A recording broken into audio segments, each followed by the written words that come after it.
Hello there guys, welcome back to another episode of 5 Things That We Learned after City's very impressive 2-0 victory away at the King Power Stadium and Brendan Rodgers' Leicester. It was satisfying, it was good, it was brilliant, and it was a welcome return to football for Manchester City. So today, I'm going to look at 5 things that I personally took from this game. Of course, as ever, there is loads of talking points, and if you want more detail, go and check out the fan view from last night, go and check out my match reaction from last night as well. It's all there online. Go and watch it after these videos. But for now, these are 5 things that I personally took from the game 24 hours later, after I've calmed down, digested it all, and absorbed a little bit more information. I'm going to start initially with the only place I'm going to start after a performance like this. Fernandinho.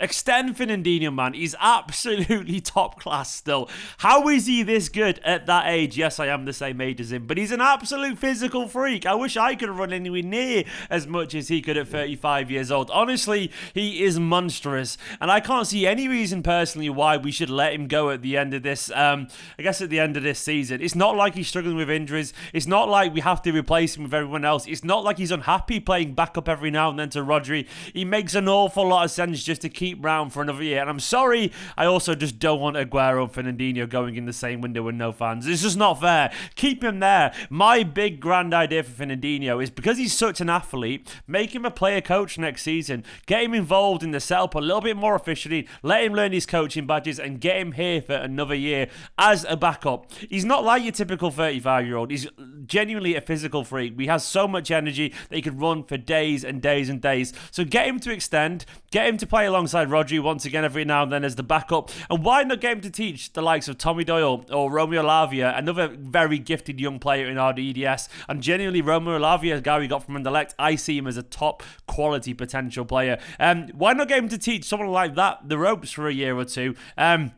And then they can take over when Fernandinho goes, and we save ourselves a load of money. And I do rate him that highly, Doyle and Lavia. So you never know. Extend Fernandinho. It's a very simple premise, Manchester City, but get it done because it deserves to be done. The next thing is, and this is a question I'm posing, do we actually have a left-back problem anymore? Genuinely. Is there a left-back problem? I mean, I think we've just accepted this idea that there is.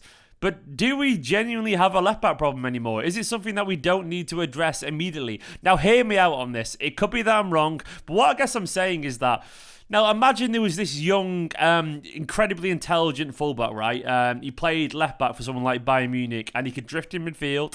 He was also so highly valued by his teammates that he captained his country despite only being early 20s. He can play midfield, he can play left-back, and he's worked really hard. And he looks technically excellent on the ball, really involved in our build-up play. He's got better and better every single year, and he's having an outstanding season for someone like Bayern, right? This guy's been absolutely brilliant. So imagine this footballer, right? This guy, this hypothetical footballer, he's only young, and he cost Bayern hardly anything. And City were linked to him all of a sudden. This solid player who's also, I guess maybe he's played against the likes of Hazard, Salah, and Rashford somehow in the Champions League or something. I don't know. And he's been really impressive, and he's got better year on year. And Bayern are like, we've got this quality fullback, and the City went for him. Everyone would be really happy. That's Zinchenko. Literally, I've just described Zinchenko. What if Zinchenko actually is just a very good left-back now and we no longer have a left-back problem? And this, of course, is based on the fact that Joao Cancelo can play there and be very good. And, of course, this is also prompted yesterday by Benjamin Mendy's performance. Mendy was good yesterday. Mendy, man, he was good. He was genuinely very good yesterday. He was solid. He got forward well. He scored a goal. And even though, obviously, he's not absolutely insanely good or anything like that, it was just a solid, good, backup, reliable performance. He was good the other day as well when we played wing-backs. And by good, I mean just did nothing really wrong. He was just good. He was reliable. And can we really realistically expect much more from a backup left-back than what Mendy did yesterday? I'm not sure we really can. And I guess the point I'm making here is that Manchester City are also linked quite heavily to Nuno Mendes, the very exciting Portuguese wonder kid playing at left-back over in Portugal.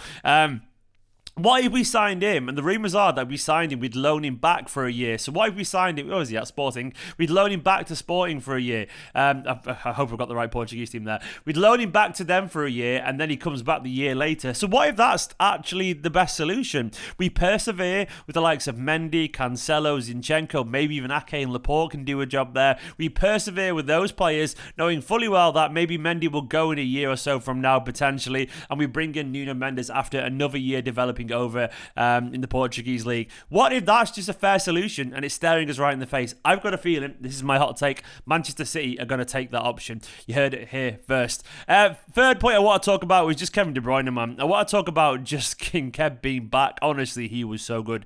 He was so good, Kevin De Bruyne, yesterday.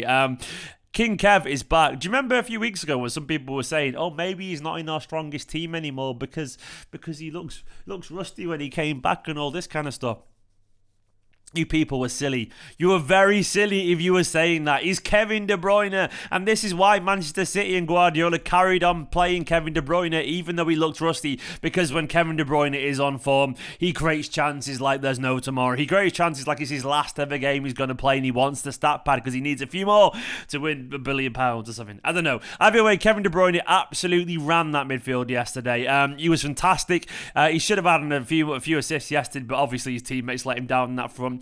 That pass that through to Gabriel Jesus, which led to Jesus' goal, was just delightful. There's something about seeing two defenders absolutely flailing at the ball, trying to get near it, getting nowhere near it as the ball just I can't even figure the words there. The ball just kind of drifts between the defenders. Genuinely magnificent stuff. And Kev is warmed up now. He's warmed up to the highest level and he's ready, hopefully, to do some damage in the remaining competitions. The next point I want to talk about was how yesterday was a Pep masterclass. I mean, the likes of Cancelo, Foden, Gundogan, Bernardo, all these players, Stones, Ake, Torres, so many players. Sterling was on the bench. So many players weren't involved yesterday. Yet we went away to the third best team in the league currently, a very good Leicester City side, and we absolutely annihilated them. I'm sorry, but we did. We annihilated them. Obviously, we didn't score loads of goals, but there was only one team playing football yesterday, and they were the words of Kevin De Bruyne, by the way. I love it when Kev's got no chill. He was angry. He was angry yesterday, but I loved it. But there was only one team playing football yesterday. Leicester looked like a team fighting relegation, just trying to defend, and Manchester City did that to him. This is a Leicester team that pulled United apart in the FA Cup, and City did that to them. And that was once again Pep Guardiola getting this team ready for brilliance. The organisation, despite all those changes, the focus from this team and the intensity, I was genuinely expecting something of a drop-off. I'll be honest, I was a little bit apprehensive about this game yesterday. But this Manchester City side showed... The City side showed that they are utterly focused, which finally leads me on to my last point. We are ready for Dortmund. That doesn't mean we're going to win it, but we are clearly Dortmund ready. And for many, many reasons. The attitude, just to extend once again Pep's masterclass point, the attitude from the players yesterday was fantastic. They were clearly utterly pumped up after the international break and straight back to it. No apprehension whatsoever. Straight back into it. Straight back being brilliant. And the one thing I'm really excited by is that all those players were rested. You can bet an awful lot that Bernardo and Phil Foden and Cancelo and Gundogan and so on are going to come back into the team against BVB, and rightfully so. These are some of our very best players at the moment, but I love that we can leave these players on the sideline and get them ready for Dortmund, and we are ready for Dortmund. Our form is in a great spot at the moment. All the players, they look so professional, so focused and so switched on, and I think we're ready to actually go at a team like Dortmund, who are currently struggling as well, 7 points off Frankfurt in 4th place at the moment after losing to Frankfurt yesterday 2-1. It's going to be an uphill task for them to find a little bit of form to get in the Champions League for next season. And their form isn't great. Sancho's out. They've obviously got Haaland. But this Manchester City side are as ready as they possibly could be. Everyone's got minutes, apart from Ake. But Ake's back as well. We've got a full squad. I can't really see any way that we'd be in better shape ahead of this game. I mean, touch wood and all that kind of stuff, It doesn't mean anything in terms of the final result. But in terms of preparation, in terms of how focused this Manchester City side are, in terms of how switched on they look at the moment, life is so good for Manchester City. And I cannot wait for the game on Tuesday. Bring it on. Bring it on, I say. Guys, they are the points that I turned. Brilliant Fernandinho, showing even the likes of Ndidi just who the master is at DM. Do we have a left-back problem? Let me know down in the comments below. How good is Kevin De Bruyne? King Kevin De Bruyne. Pep, once again, another masterclass in dominating Leicester City and bring on Dortmund. Thank you very much for watching this video, guys. You're all absolutely awesome. Big love, of course, to my Patreon producer, Ahmed Al-Ali, an absolute legend, as are all the patrons currently scrolling down the side of the screen. Thank you so much for being the lifeblood of my channel. Don't forget to go and watch the fan view, which is on screen right now, and of course my instinctive match reaction after the game yesterday. For now though, life is good, and I'll see you tomorrow for another preview. Like, comment, subscribe, all the usual stuff in a bit.